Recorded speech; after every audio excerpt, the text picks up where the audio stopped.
The party that wins control of the General Assembly will determine where Virginia stands on key issues, including abortion.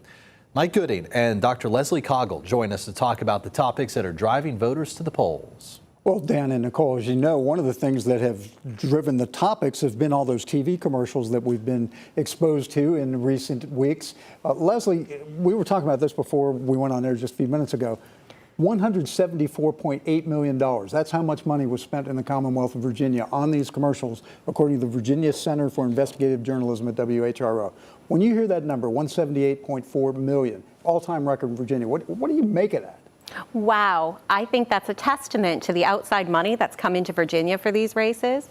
And it's even more astonishing when you think of how few of these races are genuinely competitive, right? That money is largely concentrated into a few districts.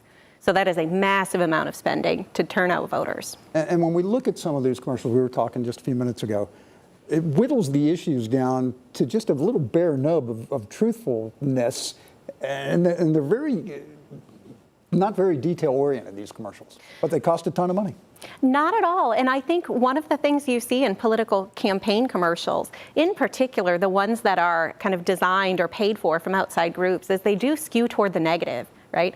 A lot of these are kind of character assassinations or attempts to kind of gin up angst or anger among voters on certain issues. So they're certainly divisive. It seems like the Democratic commercials have focused almost exclusively on abortion. Yeah, I believe I read somewhere 40% of all the ads aired by Democrats were about abortion. So that was the main thing that they brought up in their television ads. And of course, we won't have any way of knowing until after 7 if it made a bit of difference. But do you think these commercials can make a difference?